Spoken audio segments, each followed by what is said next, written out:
So welcome, welcome, welcome. So I have 5 questions I want to ask the group, and anybody can answer. They're not directed at any one person or anything like that. Um, the first one is the obvious one. Well, not the first one. The second one is, how and when did your quartet get together? I can start. We formed in, I guess, September or October of 2021, mainly as a reading quartet. We just wanted something extra where we were able to experiment, read some pieces that we hadn't been able to in the past. And I think that just, doing that every week kind of made us more comfortable with each other, made us more comfortable with each other's playing styles, and we eventually thought it'd be a good idea to officially form a group. Okay, this is the important one. Where does your name come from, and what does it mean? I can take that one. So we had a hard time picking a name for a quartet because it seems like there are a lot of quartets that already have names and are in groups that already have names. Originally, we wanted to be the Chroma Quartet, but that's obviously a quartet already because we had these different folders that are different colors. And I was like, oh, that'd be fun, the Chroma Quartet, but that was already taken. So we thought, we're a group of different majors at St. Olaf College. I'm a BM performance major. Owen is a music and computer science major. Lewis is a BM composition major, and Henry's an econ major. So, we all kind of met at St. Olaf, and I thought we were a pretty good representation of what St. Olaf is when it comes to people, and we were formed on the Hill. So St. Olaf's nickname is the Hill.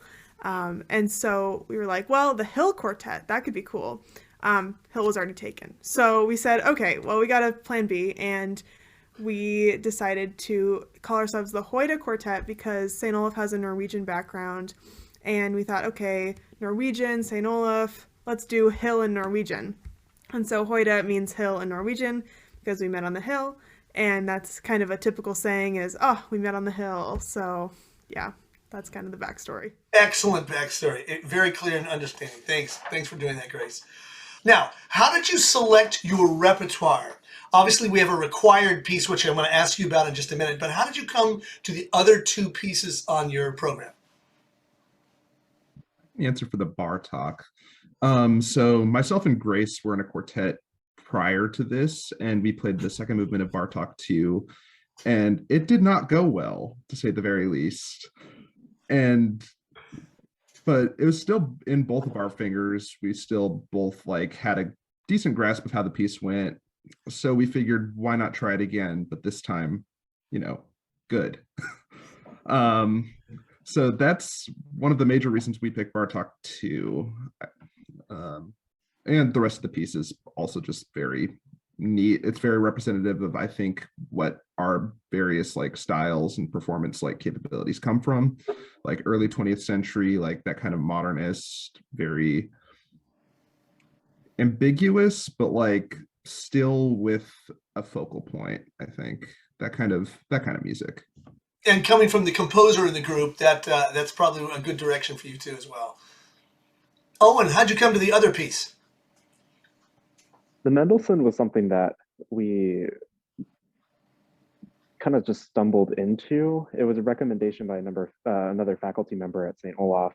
And we were trying to find something that would complement the Bartok while still being contrasting. And so we were looking at multiple different Mendelssohn pieces, also considered Brahms. But then we ultimately settled on Opus 80 in F minor, because it just kind of struck home with a lot of us, and we felt like we could connect with it and really dig into it. Excellent. Now, how are you guys connecting on the compulsory work? That's always a question that's important to me as a presenter of these kinds of events. And I know that places we've been as a quartet, the compulsory work hits different groups in a different way. Tell me how you guys are coming to the Jotian. When we first got the piece, we did a read through of it, and it just was really, I think it fit all of our personalities really well.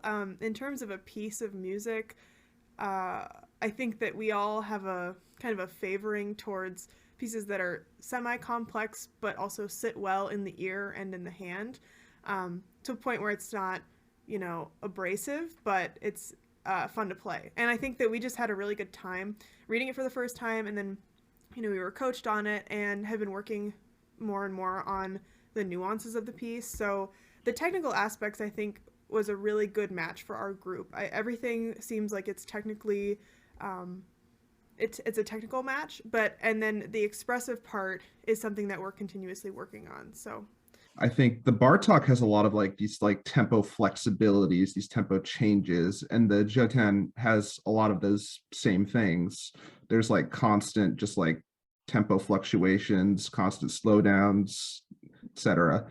So I think that was one of the main draws with our read through. Like we were able to really get into that kind of flexibility. Also for me, like harmonic interest, the Zhaotian kind of goes off in multiple harmonic directions, and that really just catches my ear. And that's kind of my niche in the quartet scene, is just like finding interesting harmonies and able to like capitalize on them. Henry, any further thoughts on that? Yeah, I mean, along with everything else that's been said already, one thing that we really want to do well with the Jotan is, really perfect the rhythmic differences and the articulation differences in each of the parts. And it being a, 21st century piece, I think we also want to keep in mind, trying our best to perform it authentically and with as much respect to its inspirations and to the composer, and really trying to, do it perfectly. That's been our goal, and obviously we're still working on it, but yeah. If you guys could talk a little bit about your rehearsal style, how you rehearse. I think audiences are always eager to see the sideline story about how you guys put things together. Who wants to launch that? Grace. yeah, I could talk a little bit about. I mean, we were a pretty recently formed group, and the decision to enter competitions was very kind of sudden, and we really decided in the mid-December that we were going to go, full force ahead with that. And so we had our Christmas break, which was 2 weeks off of rehearsing. We basically had one rehearsal and then took 2 weeks off, came back in January and just put the pedal to the metal on in terms of rehearsing style. In a typical rehearsal, I'd say we focus a lot. In January, we were just trying to get through the works and trying to get a sense of the pieces as an entirety. And I think for practicing in general, if it's individual or in the quartet, you want to get a sense of what the whole sounds like before you start picking at the different technicalities and mistakes that are being made or phrasing.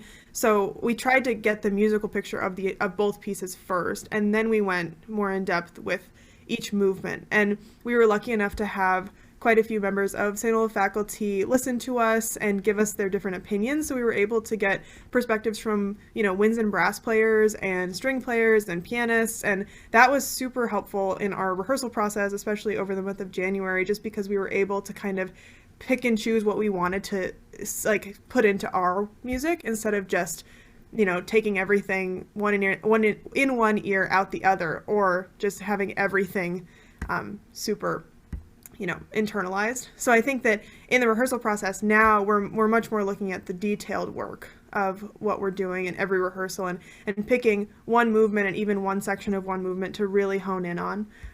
But when learning a new piece, I think we definitely try and put the musicality first before the technical ability of it. What is the most challenging of the three pieces for you? I'd say the Mendelssohn, especially the first and third movements, just because the intonation does, need to be absolutely perfect. And those mistakes are very present, as opposed to something like the Bartok, which is very crunchy and lovely, and where, you can be a bit flat in a note and it really just will not make a difference. But yeah, so Mendelssohn first and third movements for me. upon looking at the two pieces in the repertoire, I would have thought otherwise, but not from you. But I totally agree. The Mendelssohn is what has come at you. Sometimes what looks like an easier approach sometimes can be more challenging. But also, this piece is a very large piece of music, as you have found out, and you have worked very hard on. That's great. That's fabulous. All right. Last question, and probably the fun part of this interview. I've asked all the quartets for some backstory, fun stories that they want to share about the quartet with the world. So did anybody have just think about it. Say, look, Grace is in, comes popping up. All right, guys, hold on to the chairs here. All right, Grace, what's your story about the Hoyde String Quartet? Well, okay, this is it's an individual story and a quartet story because about a month ago now, I had my junior recital, which is part of fulfilling my degree. And last minute, with like 20 hours before the performance, I got a call from my pianist saying that she was sick and could not play my recital. And so there was a bit of chaos, and I was trying to coordinate, okay, I have all this family in town. I really want to make this recital happen. And, I didn't want to have to just give up. And so I reached out to the quartet and I said, all right, guys, I need some help, and asked Louis, because he's a composer, to arrange a string trio accompaniment version of Stravinsky's Duo Concertant, which is originally for violin and piano. And Louis did it in about 3 hours. And the quartet and I rehearsed once on Saturday and once on Sunday morning, and we pulled it off in the recital. And that was honestly, I feel like, a very formative experience for us. Even though it was after our recording processes for competitions, it was a way for us to just kind of work on our toes and really just kind of full force to the finish line. And I was really proud of them and just of the collective effort. It felt more like a collaborative recital in so many ways, but especially just this, speed to the finish kind of thing.